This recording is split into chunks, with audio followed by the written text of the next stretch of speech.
Continuamos con el ciclo de conferencias sobre la actualidad del pensamiento de Hegel, coorganizado por Filored, la Red Germano-Latinoamericana de Investigación y Doctorado en Filosofía, y el Centro de Estudios Filosóficos de la Pontificia Universidad Católica del Perú.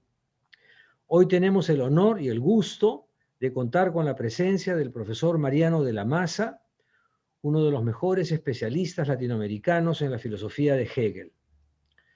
Mariano de la Maza se doctoró en filosofía con mención en teoría de la historia y teología fundamental en la Ruhr-Universität de Bochum, en Alemania, bajo la dirección de Otto Pögeler. Además, realizó estudios de licenciatura en Ciencias del Desarrollo en el Instituto Latinoamericano de Doctrina y Estudios Sociales y un postdoctorado en filosofía en la Universidad de Bochum. Es profesor titular del Instituto de Filosofía de la Pontificia Universidad Católica de Chile. Sus áreas de docencia e investigación son la filosofía moderna y contemporánea, especialmente el idealismo alemán y la hermenéutica, y la filosofía social.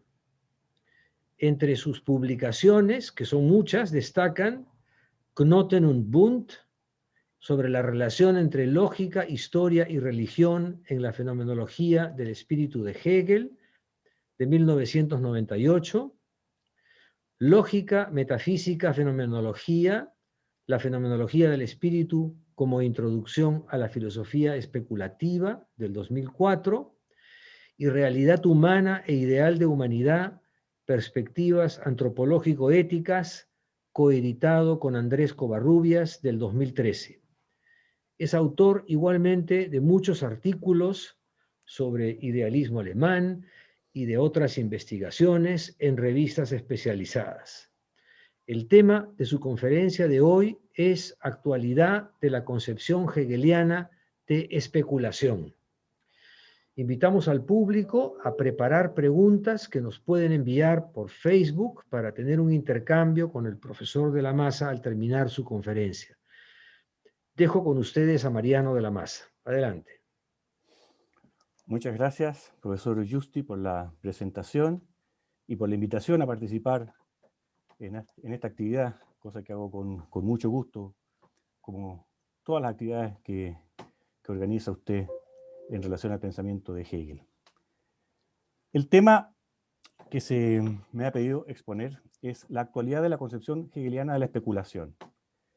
Plantear la cuestión de la actualidad de la concepción hegeliana de la especulación hay que hacerlo con un cierto signo de interrogación, sin darla por hecho, sin dar por hecho de que esa concepción tiene actualidad, puesto que Hegel asocia la especulación a una idea de filosofía como saber absoluto que el pensamiento contemporáneo pone seriamente en entredicho. Desde el punto de vista etimológico, el término especulación se relaciona con la raíz latina specio, que significa mirar, de la que derivó el término speculum, el medio de la observación o el espejo. Pero también proviene del latín speculari, que significa originalmente mirar desde arriba, observar y posteriormente espiar.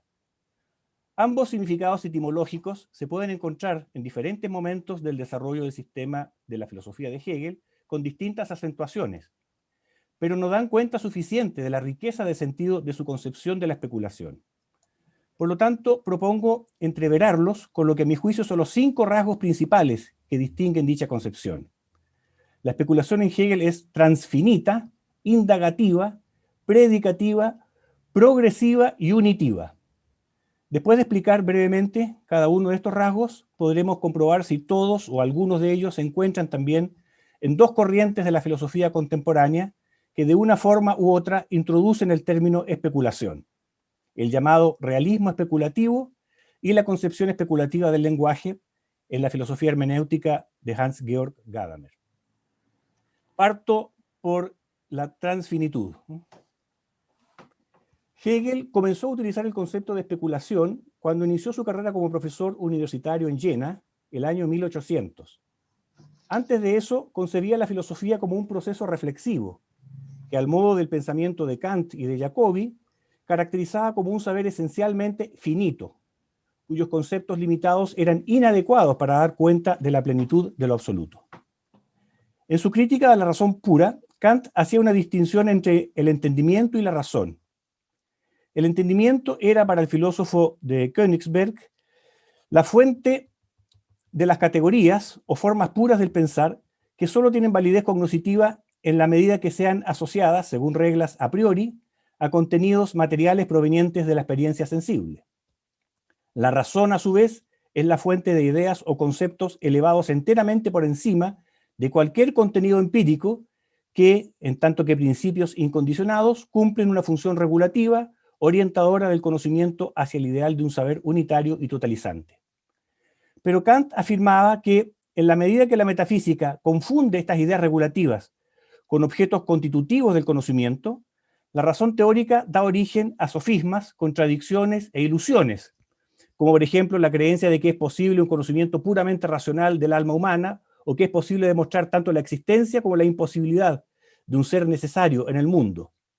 A este saber ilusorio de la razón lo designa Kant con el concepto de dialéctica.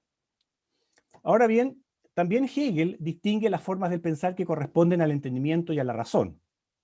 El entendimiento opera con conceptos fijos y excluyentes entre sí, que como tales son finitos y por ende incapaces de dar cuenta de un saber unitario y totalizante como el exigido por la razón.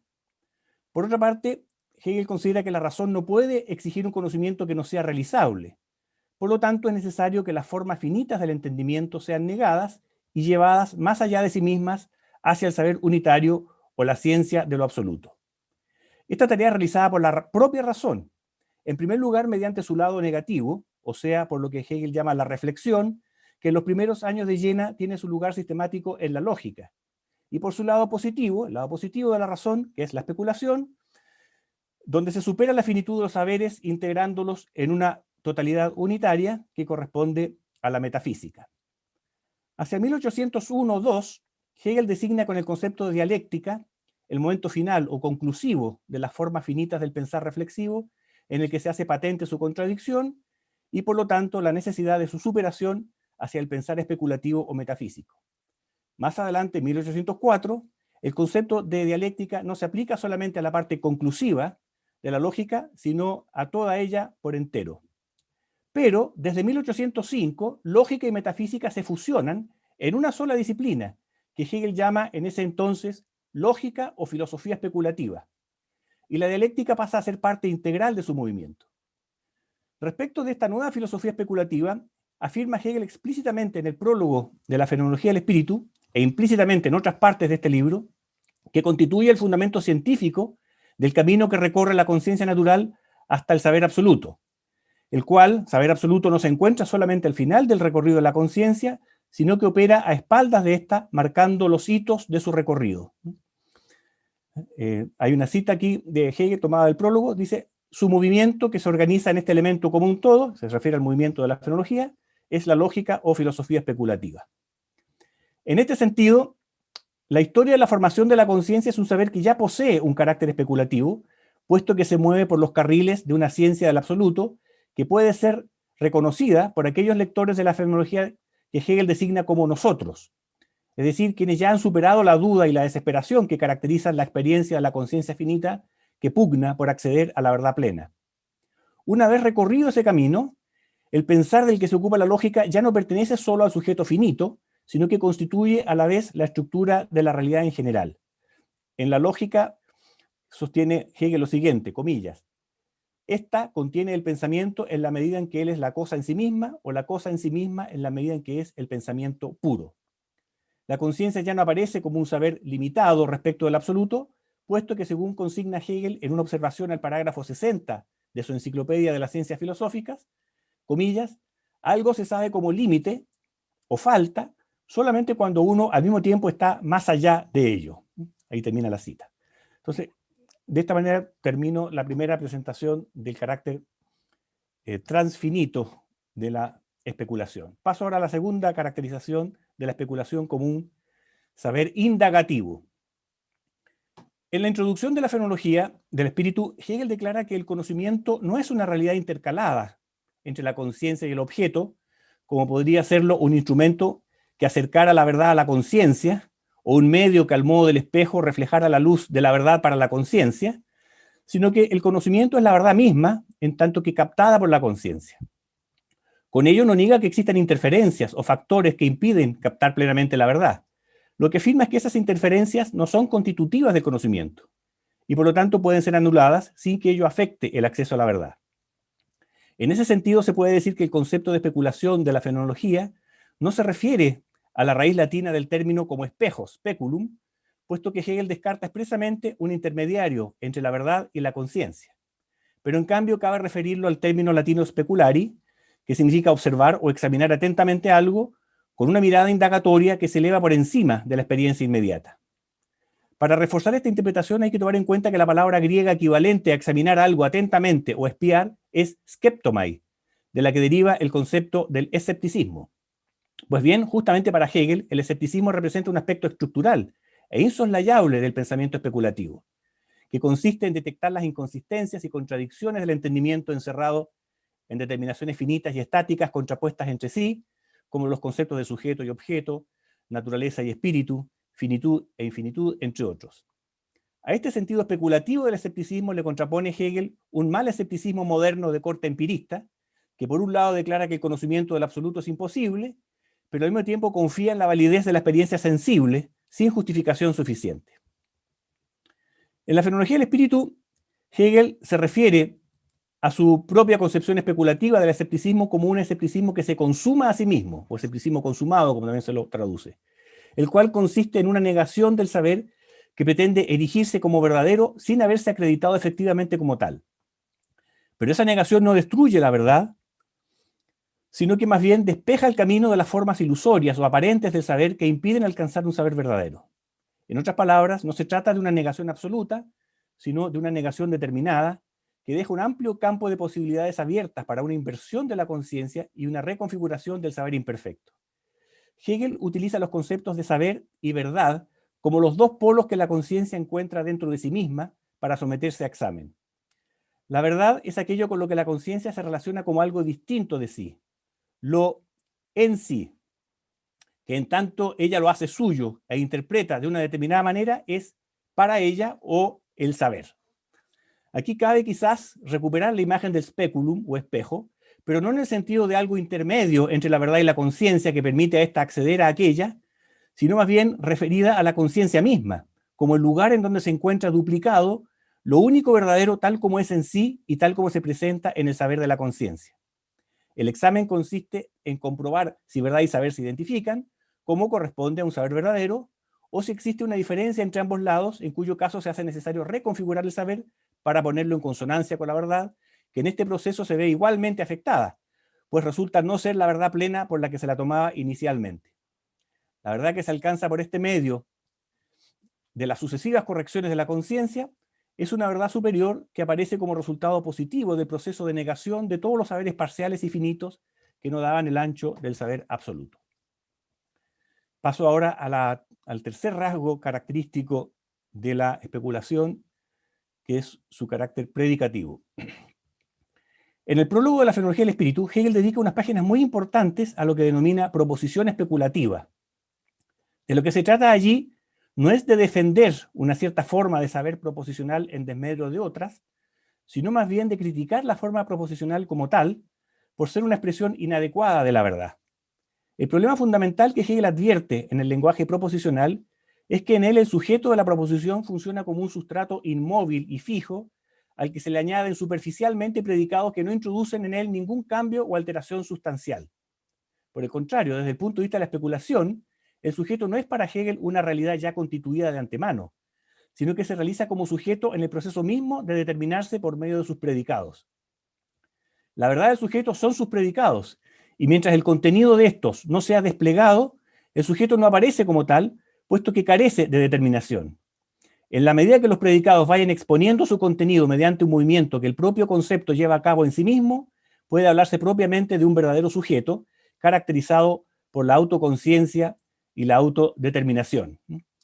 Cito aquí a Hegel en el prólogo, comillas, en este movimiento desaparece aquel mismo sujeto en reposo, pasa a formar parte de las diferencias y del contenido y constituye más bien la determinidad, es decir, el contenido diferenciado como el movimiento del mismo en vez de permanecer frente a él. Cierra la cita. Antes de este desarrollo no se puede decir del sujeto, sino que está en proceso de autodeterminarse como sujeto. En este sentido sostiene Hegel que el sujeto fluye hacia el predicado, con lo que transforma también a este, confiriéndole un carácter sustancial que lo hace idéntico al sujeto. Pero no al primer sujeto que era la mera sustancia inmóvil, sino al auténtico sujeto especulativo, definido por Hegel como un proceso que se engendra a sí mismo, que se desarrolla y retorna a sí. Lo señalado puede ayudar a entender por qué Hegel sostiene posteriormente en la ciencia de la lógica y en la enciclopedia de las ciencias filosóficas que la lógica se limita a exponer sistemáticamente el desarrollo de los conceptos que expresan los predicados esenciales de Dios, sin nombrar a este como sujeto, sino hasta llegar al final de su sistema, en el espíritu absoluto.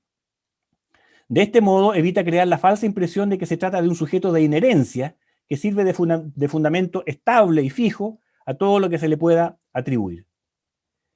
Esta característica predicativa de la especulación podría ser también un indicio que permita comprender el hecho llamativo de que Hegel use habitualmente la forma adjetivada.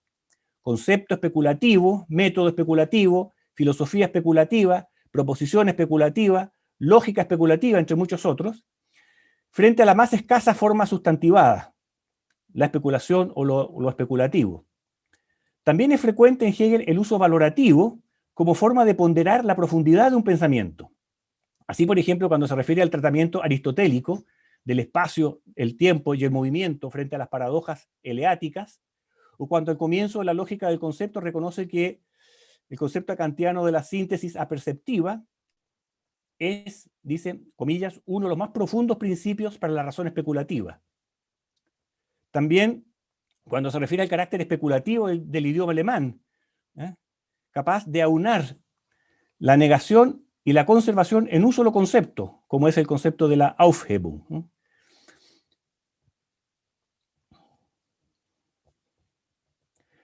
Paso ahora a un nuevo rasgo característico de la concepción hegeliana de la especulación. Es un saber progresivo.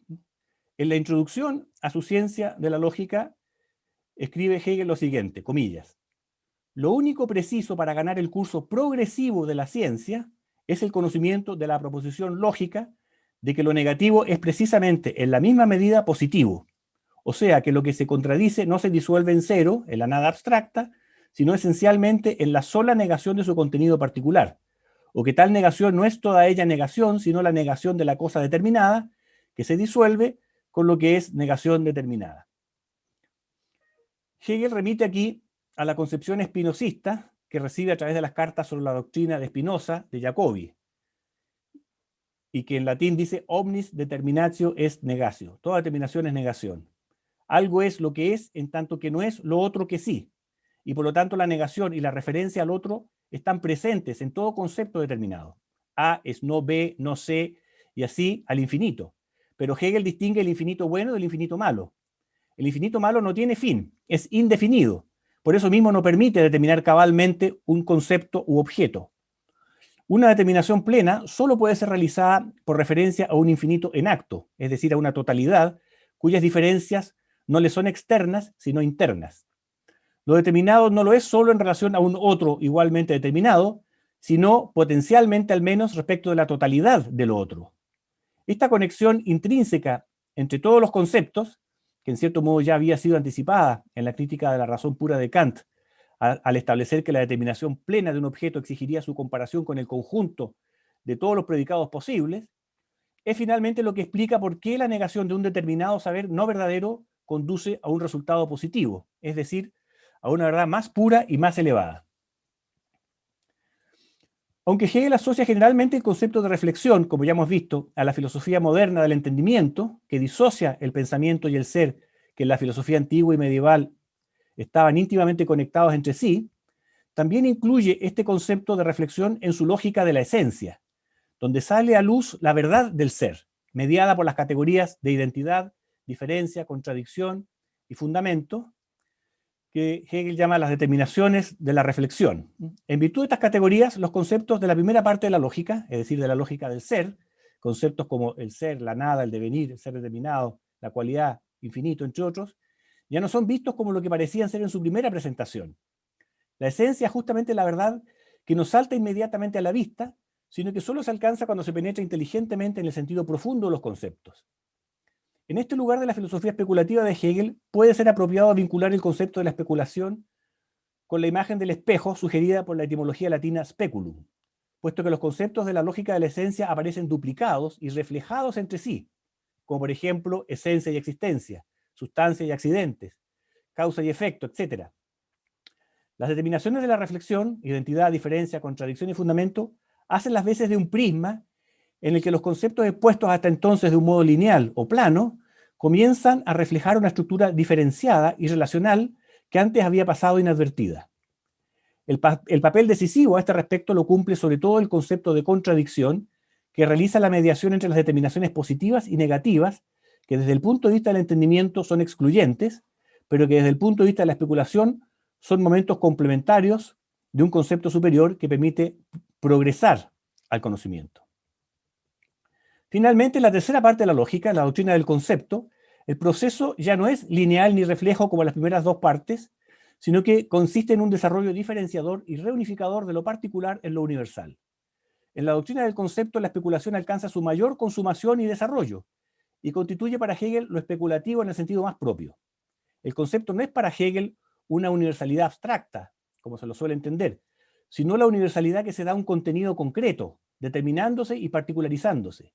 La pluralidad de los contenidos no le es externa, por el contrario, lo particular está puesto en él y retorna a él en la forma de la individualidad. Este proceso de separación y de unión que ocurre en el juicio y en el silogismo, respectivamente,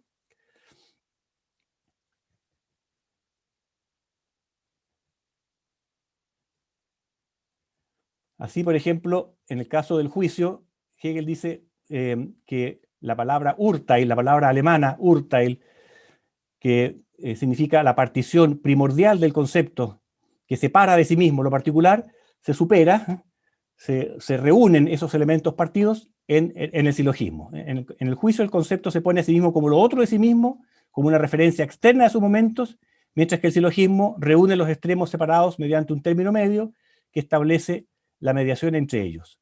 De esta manera, el concepto, a través del silogismo, realiza lo universal en lo individual a través de su particularización.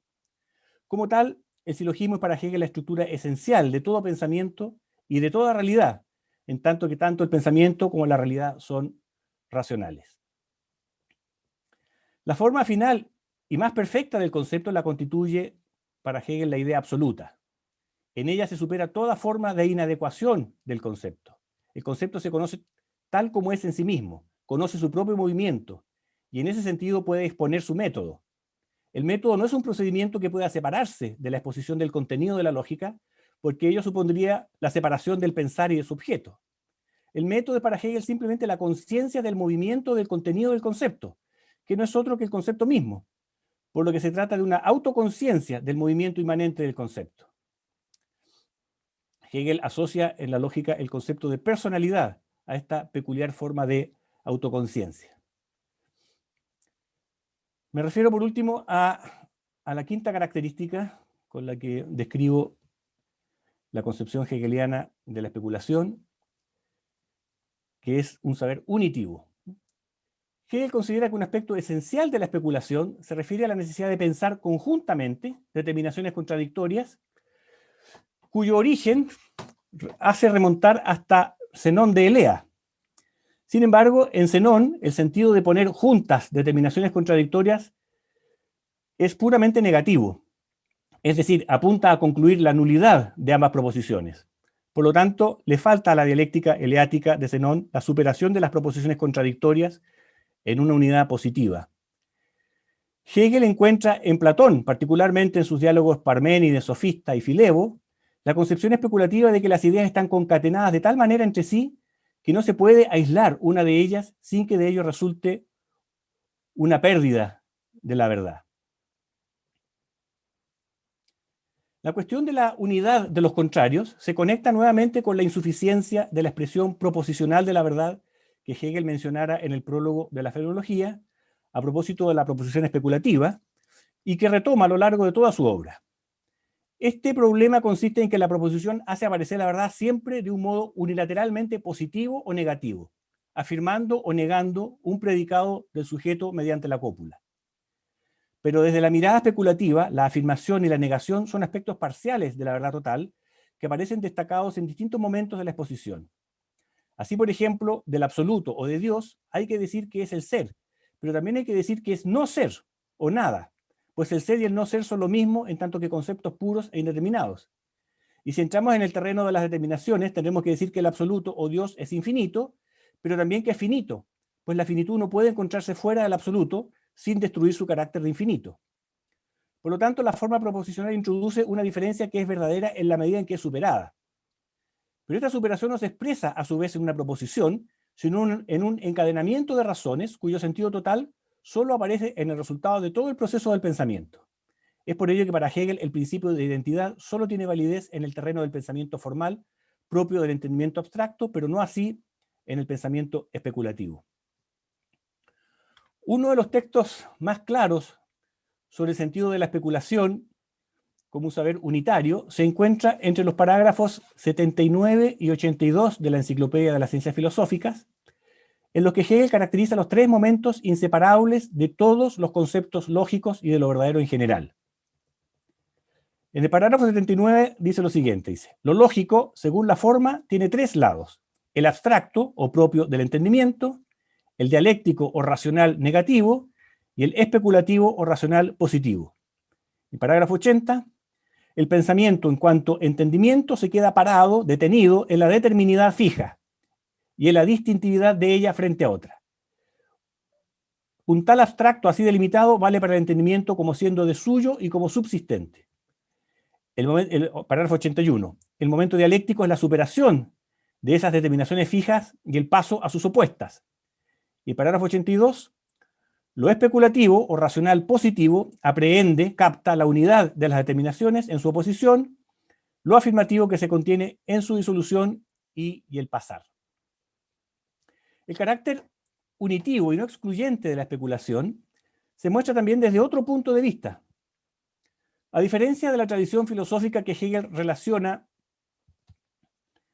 a diferencia de la tradición filosófica que tiende a relacionar la especulación con la filosofía teórica y la contrapone a la filosofía práctica, Hegel no hace esa separación entre filosofía teórica y filosofía práctica como que si una fuera especulativa y la otra no. En el espíritu objetivo, o en la filosofía del derecho, que es la parte de su sistema que se ocupa de los temas prácticos, el derecho, la moralidad, la eticidad, estos aspectos no están desgajados de su filosofía especulativa, sino que constituyen un desarrollo más específico o más concreto de esta. Así, por ejemplo, en el parágrafo 7 de la introducción a la filosofía del derecho, Hegel define a la voluntad libre como universalidad concreta que une la libertad negativa, que consiste en la pura indeterminación o reflexión del yo en sí mismo, lo une con la libertad positiva, entendida como la posibilidad de diferenciación y determinación. Y en una observación insertada en este mismo parágrafo, Hegel califica a este tercer concepto unitario de la voluntad libre como especulativo, añadiendo que este concepto es inconcebible desde el punto de vista del entendimiento, que solo acepta y comprende fácilmente cada uno de los dos momentos anteriores en su mutua oposición. Por ello, añade que la demostración y el análisis más detallado de este último punto, estoy citando ahora a Hegel,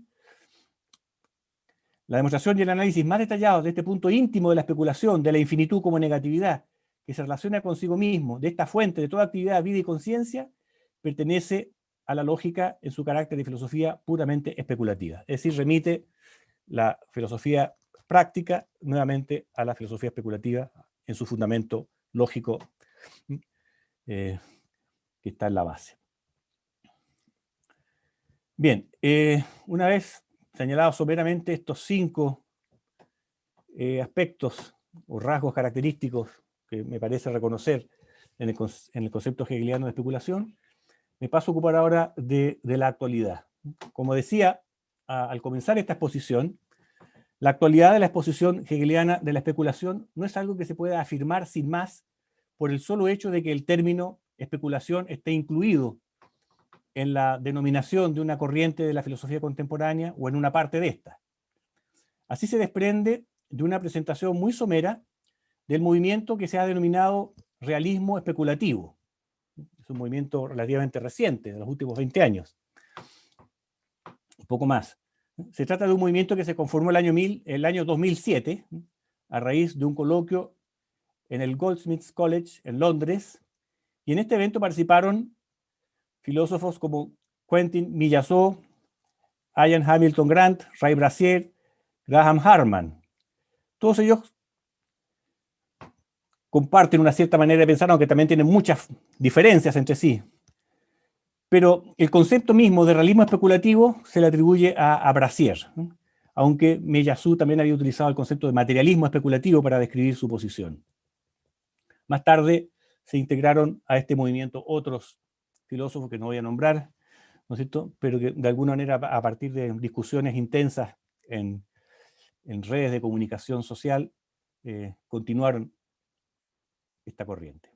Los pensadores de este movimiento tienen muchos desacuerdos entre sí en cuestiones filosóficas básicas, pero comparten un rasgo que se encuentra también en la concepción hegeliana, a saber, la resistencia a admitir las ideas de la filosofía de la finitud humana, o de las filosofías de la finitud humana inspiradas por Immanuel Kant.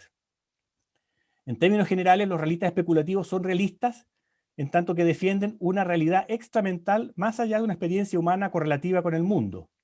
Y son especulativos en la medida en que no pretenden restaurar un realismo ingenuo o dogmático, sino lo que denominan un gran afuera o una realidad absoluta que puede conocerse a través de un medio especial, que según Millazot serían las matemáticas, según Harman las artes, según Brassier las ciencias, etc. No se puede sostener que esta concepción de lo especulativo coincida con la de Hegel, más allá del hecho de que ambas apuntan a una realidad absoluta o transfinita, como la he denominado.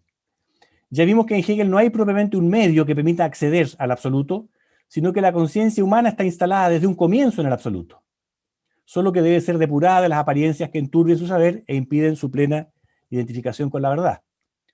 Por otra parte, los mismos representantes del llamado realismo especulativo se declaran explícitamente contrarios a toda forma de idealismo, dentro del cual incluyen, por supuesto, a Hegel.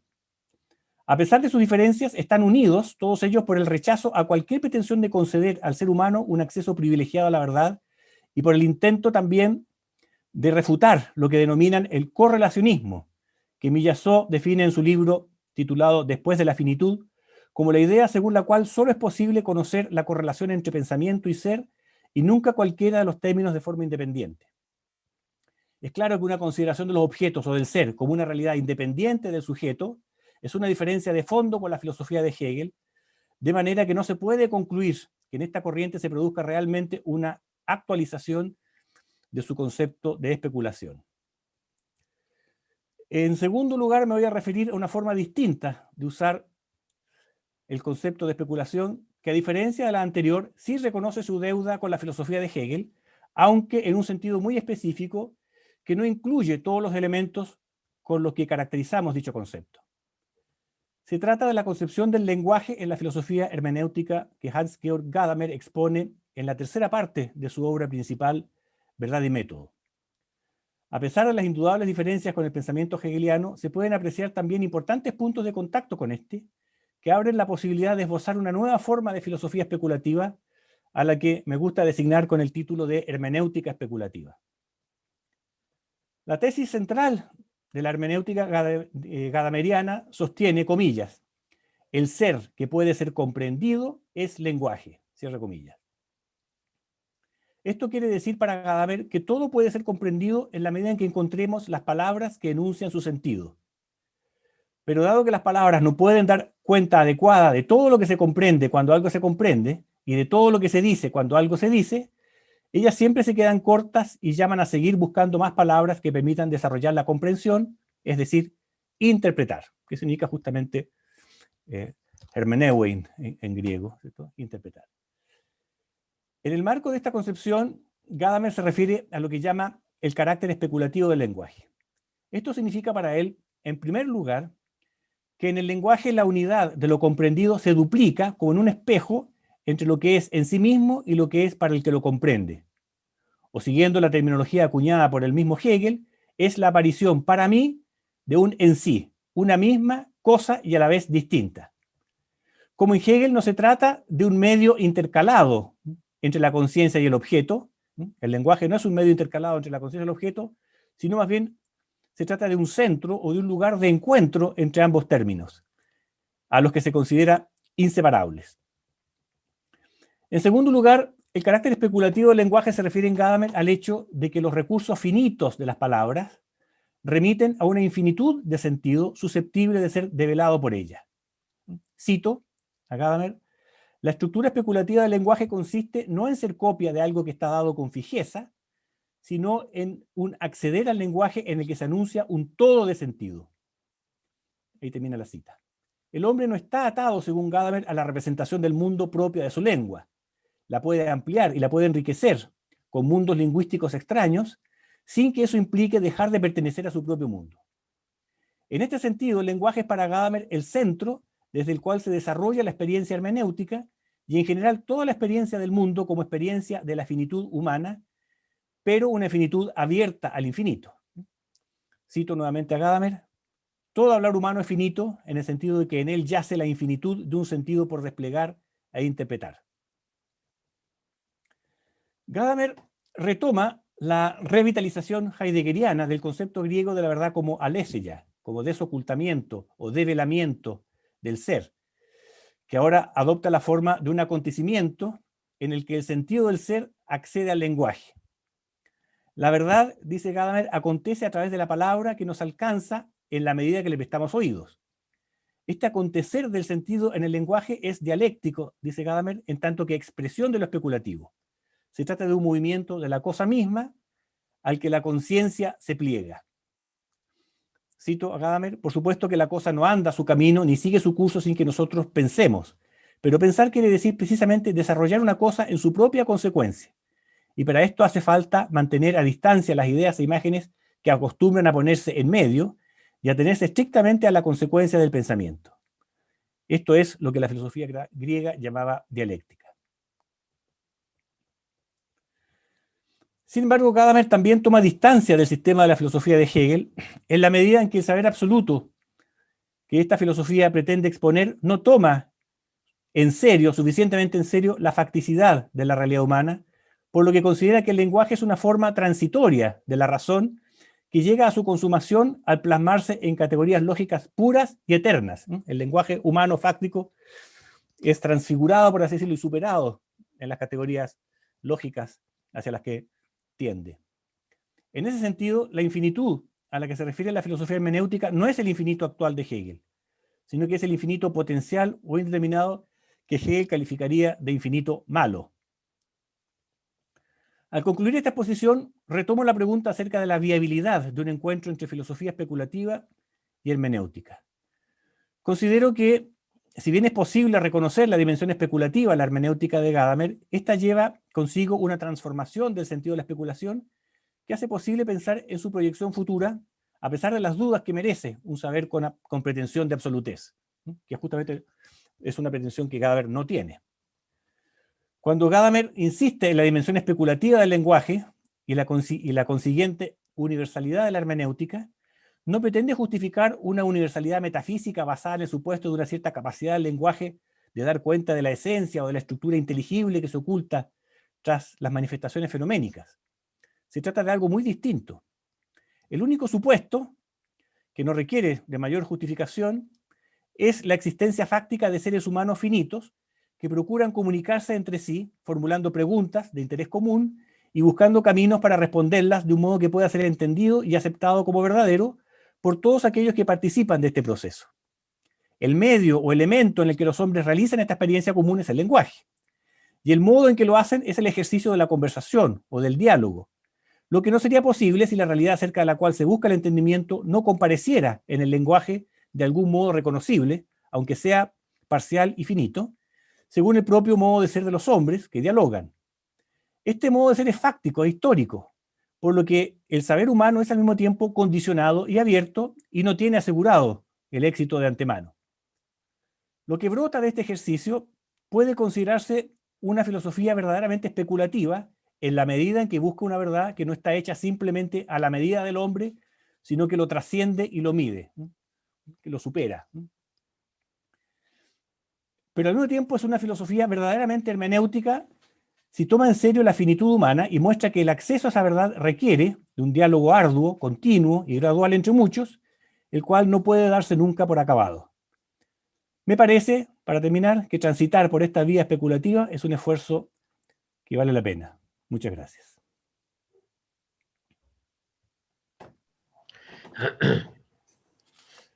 Bueno, muchísimas gracias, Mariano, por esta interesante y muy ilustrativa, enriquecedora conferencia. Creo que has planteado un panorama muy sugerente y vamos a ver si llegan las preguntas sobre todas estas pistas que has planteado. A mí se me ocurren, para empezar, un par de comentarios, porque en primer lugar me ha parecido que, claro, has hecho muy plausible en una serie de sentidos, en 5 sentidos por lo menos, ¿no? ¿Cuál es la riqueza, la diversidad de significados que puede tener el concepto o el término de especulación, tal como lo usa Hegel, esto que has llamado tú el sentido transitivo, indagativo, predicativo, etcétera, ¿no? Y lo que yo me pregunto es quizás una pregunta no de fondo, sino más bien de curiosidad histórica o histórico-conceptual. ¿Por qué Hegel se interesó por este término, el término de especulación, ¿no? El término especulación tenía ya una historia, una tradición no necesariamente tan respetable en su momento o en su época, y escuchando tu conferencia, uno tiene la impresión de que hace falta entender en qué sentidos específicos Hegel adapta o adopta ese término, pero mi pregunta es, ¿por qué le hacía falta a Hegel recurrir a la idea o a la noción de especulación para decir todo aquello que en su lectura dialéctica, escéptica, indagativa, quería hacer de la tradición? Porque es evidente que Hegel le da al término una fuerza o un uso muy particular, pero quiero decir, insiste en usarlo, ¿no? Hegel, que es un innovador, que busca siempre conceptos nuevos, ¿no? Para decir lo que necesita decir, lo que quiere decir, uno se pregunta por qué insistió en emplear el término especulación, ¿no? Esa es una primera observación. Y la segunda es con respecto a la actualidad, ¿no? Digamos que en tu conferencia tú has dicho, en sentido estricto, si uno se pregunta por cuál es la actualidad del concepto hegeliano de especulación, habría que mencionar o bien lo que tú has llamado círculo del realismo especulativo, o bien, en todo caso, una cierta lectura gadameriana, ¿no? Entonces, claro, uno se pregunta por el significado de la palabra actualidad, ¿no? Porque, claro, uno puede decir la actualidad de un pensamiento filosófico no necesariamente se mide por su presencia o su, digamos, relevancia en la discusión actual. A lo mejor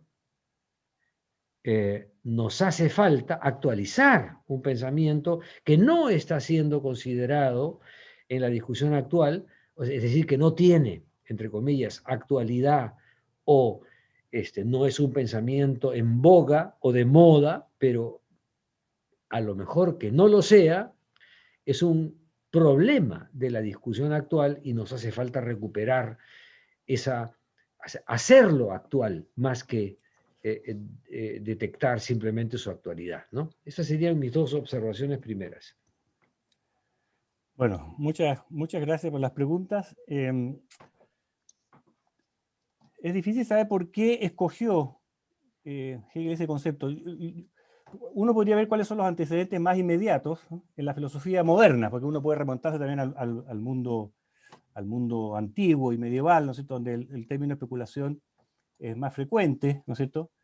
Por ejemplo, Boecio, que traduce a Aristóteles, traduce el concepto de lo teórico, el conocimiento teórico de Aristóteles como un conocimiento especulativo, que distingue de la praxis y de la poiesis, es decir, la actividad práctica, ética, y de la actividad productiva. Eso es Boecio. O en Tomás de Aquino se encuentra lo especulativo en el sentido de un conocimiento que conoce las causas a partir de los efectos, ¿no? Así, por ejemplo, en el mundo creado es un efecto de su causa, que es Dios, ¿no? Y entonces se puede contemplar en el mundo, ¿no es cierto?, la verdad absoluta o la realidad de Dios en ese espejo, digamos, que sería el mundo. Y también recoge la distinción teórica, digamos, que introdujo Boecio entre lo especulativo y lo práctico, ¿sí?, traduciendo a Aristóteles. Tenemos también, pero vamos a la filosofía moderna, ¿no?, que es lo más cercano a Hegel, y ahí quizás podríamos encontrar, pues, alguna pista de por qué podría escoger el término especulación.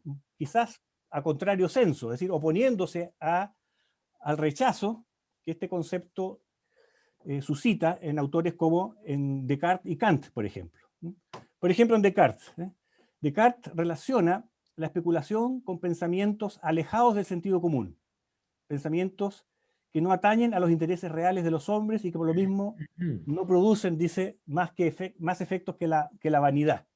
Entonces, bueno, esto de que estén alejados del sentido común, para Hegel es justamente algo valioso. O sea, el sentido común, sabemos que Hegel, sobre todo en sus artículos en la revista Crítica de Filosofía, que editó junto con Schelling entre 1802 y 1803 en Jena, polemiza contra el sentido común. O sea, la filosofía, ¿no es cierto?, tiene que alejarse del sentido común. Entonces, si Descartes asocia el pensamiento con aquello que se aleja del sentido común, bueno, ahí tenemos una manera de quizás revalorizar ese pensamiento que se aleja del sentido común. Kant, por su parte, dice que el pensamiento especulativo se refiere a un concepto de un objeto que no puede ser alcanzado por ninguna experiencia, ¿no?, lo que está más allá de toda experiencia sensible. Bueno, y Hegel diría también, ¿no es cierto?, que el conocimiento empírico es un conocimiento que de alguna manera es superado por los conceptos puros de la razón.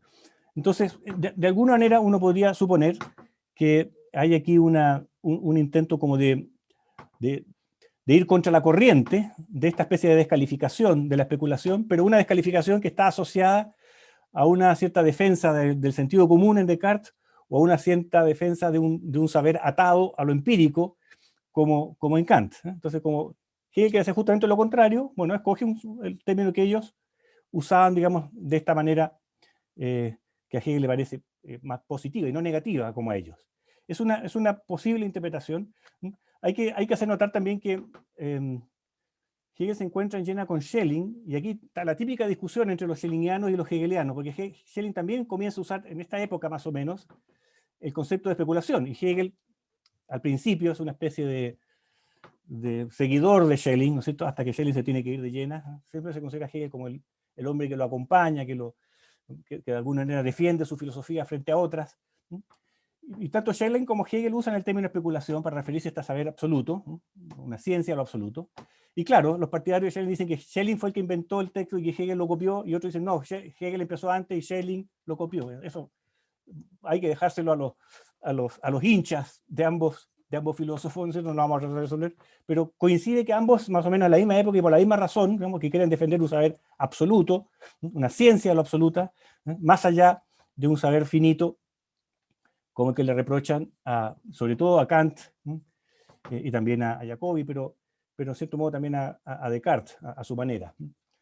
Entonces, bueno, puede ser una explicación, ¿no es cierto? No, en este momento no tengo una respuesta más contundente que esa. Respecto de la segunda de la segunda duda sobre la actualidad, ¿cierto? Hasta qué punto hay que preocuparse de que si es actual realmente, o más bien si hay que actualizar, o sea, hay que retomar algo que por alguna razón ha sido dejado de lado, ¿cierto? Ha sido puesto en dudas, ha sido desacreditado, como es el saber especulativo, el saber metafísico. Y yo estoy en esa manera, estoy de acuerdo contigo. Cuando hablo de una hermenéutica especulativa, creo que voy un poco más allá que de Gadamer, porque Gadamer no define su filosofía hermenéutica como una hermenéutica especulativa. Habla del lenguaje con un carácter especulativo, pero no la... Pero yo creo que se puede recurriendo también a otros autores. Yo estoy, en este momento estoy editando un libro, que espero que salga este año, que se llama Hegel y la filosofía hermenéutica, hace una hermenéutica especulativa. Y en él me refiero a muchas posibles vinculaciones que se pueden hacer entre la filosofía hermenéutica, no solamente de Gadamer, sino que desde la filosofía de Schleiermacher. Friedrich Schleiermacher es un teólogo, pero también filósofo, traductor de Platón, etc., que tiene unos textos sobre dialéctica. Por una parte, es un dialéctico especulativo. Yo veo claramente en Schleiermacher ideas especulativas que si bien están en disputa con Hegel, tienen un carácter sin duda especulativo, y al mismo tiempo es un gran teórico de la hermenéutica. Entonces, si uno recurre a Schleiermacher, y no solamente a Gadamer, e incluye a otros autores de la tradición hermenéutica, puede proyectar una posible filosofía nueva, ¿no? Una manera distinta de encarar la filosofía en la que se encuentren, ¿no es cierto?, una filosofía hermenéutica que de alguna manera trascienda la mera finitud humana, pero sin renunciar a ella, ¿no? O sea, sin negar el carácter finito y fáctico de la humanidad, ¿no? Pero de alguna manera procurando, a través de un procedimiento hermenéutico, ir siempre más allá, o sea, abrirse a lo infinito, ¿no? Y de alguna manera recuperar también una cierta forma de entender la metafísica distinta a la tradicional, pero no por eso menos valiosa, ¿eh? Y en ese sentido también especulativa. Entonces yo efectivamente creo que la tarea es más bien la de actualizar, más que decir, sí, aquí está ya hecha una filosofía especulativa, ¿eh? Se puede actualizar, ¿no es cierto?, una hermenéutica que parte con Schleiermacher principalmente, que no es solamente teólogo, como digo, sino que es un gran filósofo también, y Gadamer y otros autores intermedios y posteriores. Se puede pensar en una nueva manera de entender una filosofía hermenéutico-especulativa. Por lo menos esa es mi intención filosófica, la que pretendo plasmar en ese libro que está pronto a salir. No te escucho, estás mudo, parece. Estás muteado, ahí sí. Estoy muteado, como se dice. Muteado, sí. Me alegro por el anuncio de esa próxima publicación. Yo debo decir que siento una congenialidad con esa lectura hermenéutica gadameriana, hermenéutica de Hegel. De alguna manera me resulta también enriquecedora, ¿no?, de la recuperación o de la actualización del pensamiento de Hegel, ¿no? Eso mismo hizo Gadamer y lo hizo Rüdiger Büchner con la lectura de la lógica de Hegel, como si fuese esta obra, o como si pudiésemos interpretar esta obra como una reinterpretación del debate que la tradición filosófica llevó consigo misma sobre los conceptos fundamentales a través de los cuales se podía interpretar la realidad, ¿no es cierto? Es decir, hay una forma que yo intuyo también tras tus palabras y tu texto, de entender el sentido de la especulación, no en una forma rígida o de necesidad lógica, sino más bien de ampliación de la comprensión de los nexos del tejido categorial que existe dentro de la, digamos, de la historia de los conceptos filosóficos, ¿no? O sea, aprender a descubrir o descifrar ese tejido que la proposición especulativa o que el escepticismo consumado, ¿no?, han sabido tejer en la historia de la filosofía. Y me parece que allí hay una forma de entender la especulación, es decir, en este vínculo que estableces tú entre el sentido hegeliano de la especulación y la lectura que hace Gadamer de ese concepto, una forma de, digamos, de ampliar su relevancia para los debates actuales, ¿no? Así lo veo, veo que tenemos un camino común por recorrer. Sí, bueno. Están llegando preguntas, daremos espacio a un par. Alejandro Mendoza pregunta, ¿cuál sería el sentido de una filosofía especulativa en la época postmoderna? Yo no sé si estamos en una época postmoderna o más bien en una época postmoderna. ¿Ah? A ver, no sé, esto es la misma pregunta, creo, no. No, es otra persona, Pregunta Alexei distinta. Bills. Alexei es alumno mío, por lo demás, en el curso de lógica que dicto. Así que, Alejandro Mendoza. no, Alexei, el que viene Ah, después. Alex, esa es La otra segunda pregunta. es otra pregunta. Bueno, parto por la primera. Primero habría que ver qué es lo que entendemos por filosofía postmoderna, ¿no es cierto? Si se entiende por filosofía postmoderna una filosofía que anuncia el fin de una serie de cosas, ¿no es cierto? El fin de la historia, el fin del sujeto, el fin, el fin de la verdad. Bueno, en ese caso, más bien la filosofía hermenéutica no anuncia el fin de nada, sino que más bien, yo diría, llama a abrirse a un saber que no tiene fin, por así decirlo. Un saber que no tiene fin, ¿cierto? Es decir, lo que conocemos siempre es algo limitado, es algo que tiene un valor que siempre puede ser puesto en duda, que puede ser corregido, reformulado, ¿cierto? Gadamer le gustaba mucho decir esto de que la hermenéutica es una filosofía que enseña a aceptar que podemos equivocarnos, ¿no? Pero al mismo tiempo, más allá de la equivocación, buscar la verdad. En la hermenéutica hay una búsqueda de la verdad, ¿no es cierto? Un ir siempre más allá, no quedarse tranquilo con lo que de alguna manera suponemos en una primera aproximación como verdadero. En eso, nuevamente, hay una cercanía con Hegel, pero la diferencia con Hegel es que no es un saber absoluto. Si se entiende por pensamiento posmoderno, el pensamiento, digamos, que niega la posibilidad de relatos absolutos, definitivos, ¿no es cierto? Como en cierto sentido se puede interpretar el de Hegel, claro, efectivamente la hermenéutica es una manera de superar eso, ¿no? Esa manera de entender lo especulativo como un saber, digamos, definitivo, digamos, y más bien de abrir hacia otras posibilidades de, visualización, no de múltiples verdades que coexisten, anulándose y eliminándose unas con otras. Ese no es el sentido de la hermenéutica, no es un saber, no es un relativismo, ¿no? Está muy lejos Gadamer y yo mismo cuando defiendo una hermenéutica especulativa de sostener de que hay que aceptar una multiplicidad de verdades, digamos, que coexisten y cada uno tiene su propia verdad y bueno, al que le venga el sayo que se la ponga, la que mejor le parezca. Nada que ver con eso, ¿cierto? Entonces, me parece que una hermenéutica especulativa, como la que propone Gadamer, o como la que entiendo yo que se puede proyectar a partir de Gadamer, tiene sentido en una época como la que estamos viviendo hoy. Después vienen las otras preguntas, no sé si las lee. Sí, vieron esta pregunta de Alexei Bills, que literalmente dice cómo en la praxis podemos hacer uso de esta especulación en una realidad objetiva para establecer hechos concretos en nuestra sociedad. No me queda tan clara la pregunta en esa formulación, pero digamos que... Yo voy a tratar de interpretarla, porque sí. siempre desde la hermenéutica. Una característica de la filosofía hermenéutica que Gadamer subraya mucho es justamente que se trata de una filosofía práctica. Una filosofía práctica, porque es una filosofía que apunta a la autocomprensión de lo humano.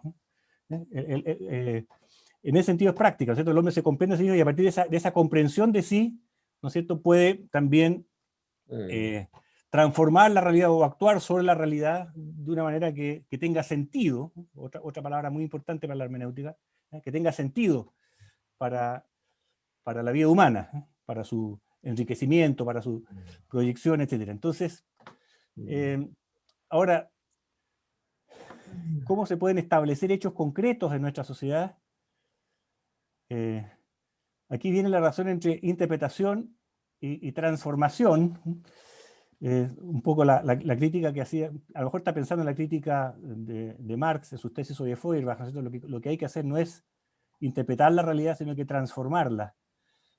Y claro, si te pareciera que interpretación y transformación, ¿no es cierto?, fueran términos de alguna manera incompatibles o excluyentes, porque para transformar, digamos, no hay que contemplar la realidad. Pero justamente yo diría, ahora también pensando con Hegel, la transformación o los cambios no pueden ser entendidos como algo que está separado de la interpretación, ¿cierto? O sea, si usted quiere transformar algo es porque considera que hay algo que no está bien, ¿no? Que no es racional, que no es bueno para la convivencia humana. Tiene que conocerlo, tiene que interpretar eso, ¿no? Y tiene que interpretar bien qué es lo que significa, ¿no es cierto?, un ser humano pleno, ¿cierto?, y cómo tendría que estar organizada la sociedad, la vida humana, para que efectivamente se pueda vivir plenamente como un ser humano. Entonces no hay que contraponer, ¿no?, la interpretación con la transformación, en la medida que la transformación requiere alguna forma de interpretación de la realidad, ¿cierto? Aquí ya como católico me resuena mucho esa frase famosa que usa la doctrina social de la Iglesia, ¿cierto? Ver, juzgar y actuar, ¿eh? Es el lema de la Juventud Obrera Católica, ¿cierto? Hay que ver la realidad, juzgarla a la luz de ciertos principios, ¿sí?, y después transformarla, ¿eh? Pero para transformarla hay que ver y juzgar, o sea, por tanto hay que interpretar, ¿sí? Y claro, y por supuesto también eso requiere el apoyo de las ciencias sociales, ¿no es cierto? La filosofía no pretende en esto ser absolutamente autónoma, autosuficiente, ¿no es cierto? Sino que también se requiere el apoyo de la ciencia social, la ciencia política, la antropología, etcétera, ¿cierto? Una serie de herramientas de las que se puede disponer para conocer la realidad y después ver hasta qué punto se ajusta o no se ajusta a lo que pensamos que debe ser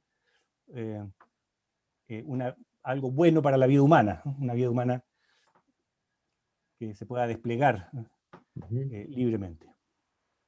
Bueno, una siguiente pregunta de William I nos dice que quisiera preguntar cuál es su lectura sobre la función de la lógica y la metafísica en 1805-1806, puesto que en los años anteriores o en sus primeros esbozos no aparecía a simple vista una unificación de la lógica y la metafísica. ¿A qué se debe esta unificación o qué efecto tendría, supongo, en el desarrollo de su fenomenología del espíritu? Bueno, algo de esto dije al comienzo, ¿no es cierto? Al comienzo Hegel, cuando recién empieza a hacer clases en la Universidad de Jena, separa lógica y metafísica. La lógica es la ciencia de la reflexión, para así decir, del pensamiento finito, que en tanto que finito se revela como insuficiente, como algo que requiere ir más allá de sí mismo, y ese más allá es la metafísica o la ciencia especulativa.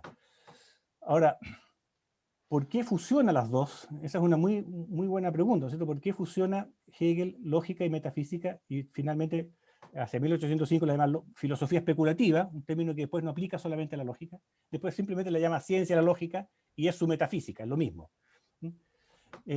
Probablemente la explicación más simple es decir, bueno, si el saber especulativo es un saber en el que no puede haber oposición entre el ser y el pensar, como sostenía Kant, por de pronto, ¿cierto? Era la base de la crítica al argumento ontológico, ¿cierto? Ser y pensar son cosas distintas, ¿eh? Aunque yo piense a Dios con todas sus propiedades, no por eso estoy pensando que existe, que es realmente. Bueno, si Hegel dice que el pensamiento especulativo tiene que superar esas oposiciones entre ser y pensar, sujeto, objeto, naturaleza, espíritu, entonces queda un poco extraño que exista, ¿no es cierto?, una lógica como teoría de las formas puras del pensar versus una metafísica que podría ser entendida como la ciencia de las formas puras de la realidad, del ser. Así es como tradicionalmente se ha entendido la metafísica. Entonces, si hay una identidad, si las categorías lógicas son categorías al mismo tiempo categorías de la realidad, categorías ontológicas fundamentales, no se justifica oponer estas dos disciplinas, ¿cierto?, como si fueran algo, ¿eh?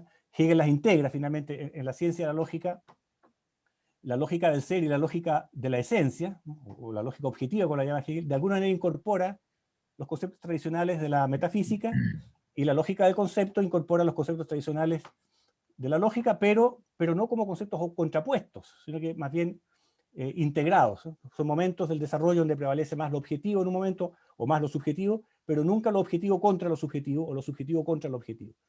Ahora, en la fenomenología del espíritu, esa lógica tiene la función de marcar el camino, por así decir, los hitos, los mojones. La palabra en Chile no suena muy bonita, pero en España se usa, las etapas del camino que recorre la conciencia natural. La conciencia no sabe que cada vez que experimenta una frustración de su saber presuntamente verdadero, que ella cree verdadero, y que después descubre que en realidad no lo puede sostener, ¿no?, frente a cómo se le presenta la verdad, bueno, tiene que reformular ese saber, pasar de la certeza sensible a la percepción, de la percepción a fuerza de entendimiento, etc. Pero esa reformulación la hace frente a un objeto nuevo que se le aparece, y que no lo pone ella misma, sino que se lo encuentra. Se encuentra en la conciencia un objeto que le hace frente. ¿Y de dónde sale? Bueno, sale del movimiento de la lógica o filosofía especulativa, ¿no es cierto? Eso Hegel lo dice expresamente en el prólogo a la fenomenología, ¿cierto? La lógica o filosofía especulativa es la que va poniendo los hitos, las etapas del camino que recorre la conciencia natural hasta llegar al saber absoluto. ¿Y cuáles son esos hitos? ¿Cómo se descubre? Bueno, Hegel no desarrolló esa lógica, pero gracias a Dios tenemos en la filosofía real de 1805-6 al menos una descripción de las categorías fundamentales de la lógica o filosofía especulativa, que son el ser, la relación, vida y conocer, el saber sapiente, el espíritu y el saber del espíritu acerca de sí mismo. Y esas grandes estructuras de la lógica son las que están en la base de las etapas de la fenomenología. Yo también escribí un libro sobre esto, se llama Lógica, Metafísica, Fenomenología, donde trato de reconstruir esa lógica que está implícita en la fenomenología, que está simplemente anunciada en la filosofía del espíritu, en la parte final, un texto que Hegel no alcanzó a escribir, de hecho, quedó como fragmento, pero es posible reconstruirla, teniendo en cuenta elementos de los esbozos de lógica anteriores y posteriores, y las indicaciones que en la propia fenomenología se encuentran. Es posible reconstruir medianamente esa lógica que está en la base de la fenomenología del espíritu, y que, como digo, marca el camino. En ese sentido, la fenomenología no solamente termina en el saber absoluto, no solamente termina en la lógica cuando llega al saber absoluto, sino que es ella misma ciencia de la experiencia de la conciencia, o, como la llama después Hegel, ciencia de la fenomenología del espíritu. Es ciencia justamente porque sigue el carril que le señala la lógica, cosa de lo que la conciencia no tiene idea. Eso ocurre, como dice Hegel en la introducción a la fenomenología, eso ocurre a espaldas de la conciencia natural.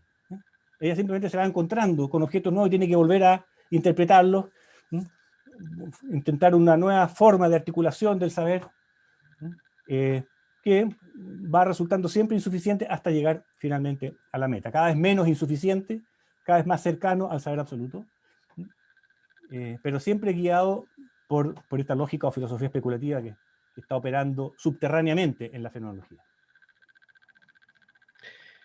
Bueno, hay más preguntas.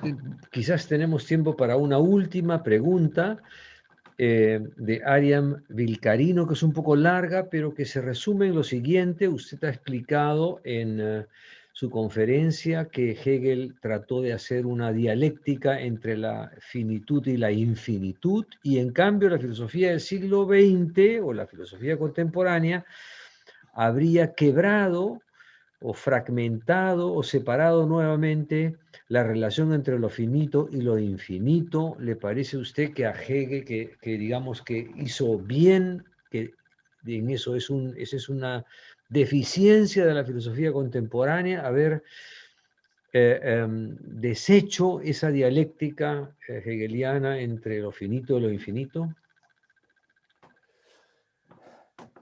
Me parece bien y me parece mal. Depende cómo sea. O sea, efectivamente, yo creo que hoy en día no es posible sostener, digamos, una superación de lo finito en lo infinito al modo del saber absoluto, ¿no? O sea, un saber que de alguna manera termina por absorber por completo la facticidad humana, ¿no? Entonces, en ese sentido, en el sentido de un infinito total, un infinito actual, una totalidad más o menos cerrada, aunque también se puede discutir, ¿cierto?, hasta qué punto es tan cerrada o no es tan cerrada esa totalidad, pero por lo menos en Hegel está la pretensión de un sistema que dé cuenta de un infinito actual, o sea, un infinito que de alguna manera está, en algún sentido, por lo menos clausurado. Entonces, en ese sentido está bien, digamos, no podemos seguir pensando de esa manera, no podemos pensar que la condición humana finita es algo que finalmente termina como siendo, no sé si descartada sea la palabra, pero superada, ¿no es cierto? Y de alguna manera nos ponemos por encima de la historia, somos capaces de situarnos más allá de la historia fáctica, de la historia contingente. Somos partes de una especie de historia conceptual, como llama Hegel al final de la fenomenología del espíritu, una historia en la que ya no hay grandes sorpresas. Por eso se surge todo el problema de discusión sobre el fin de la historia, hasta qué punto hay o no hay un fin de la historia, ¿no es cierto?, como lo plantea Koyev o Fukuyama, ¿cierto? Bueno, entonces, si entendemos por filosofía especulativa o filosofía del infinito, este infinito actual, absoluto, está bien, que ya no lo... Pero eso no significa que tengamos que, como dicen, les gusta decir a los alemanes, que tengamos que botar la guagua con el agua sucia de la bañera, ¿no es cierto? Así que tengamos que renunciar a toda forma de infinitud. O sea, porque los seres humanos somos seres racionales, y como seres racionales no nos conformamos simplemente con un saber finito, un saber limitado, un saber que no tenga una perspectiva de absoluto.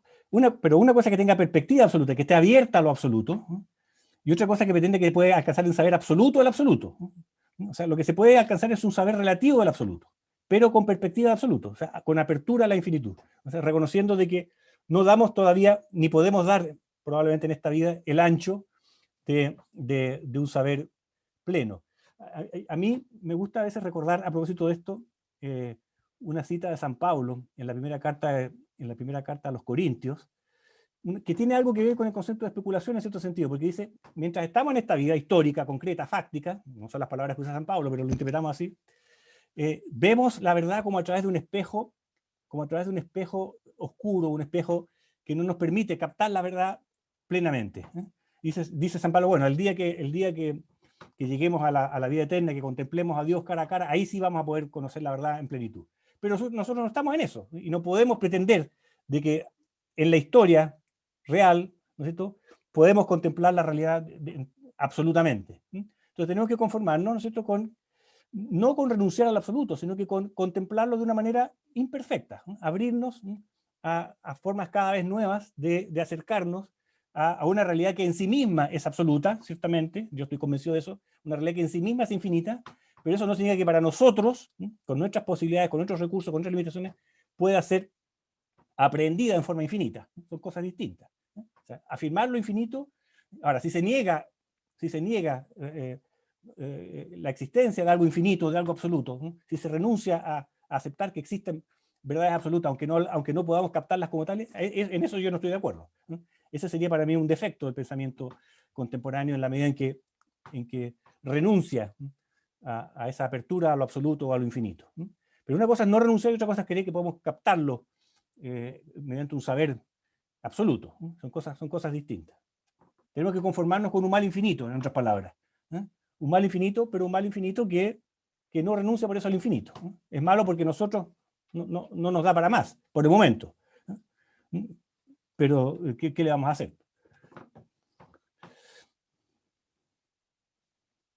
Estás muteado otra vez. Sigues muteado. O te remuteaste. Bueno, hay más preguntas, pero ya no queremos abusar de la paciencia del concepto, digo, de la paciencia del expositor. Estamos muy agradecidos, Mariano de la Maza, por esta magnífica presentación en esta serie y muy agradecidos por tu participación y por esta estimulante conferencia. Queremos invitar al público a la próxima conferencia de la serie, que será el lunes próximo, siempre a las 19 horas, hora de Perú, Colombia, Ecuador y México. en la que el profesor Ayemir Bavaresco, profesor de la Pontificia Universidad Católica de Río Grande do Sul, de Brasil, nos hablará sobre la actualidad de la concepción hegeliana de la sociedad.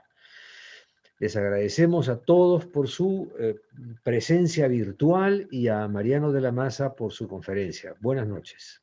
Muchas gracias a ti, Miguel, y buenas noches al público presente.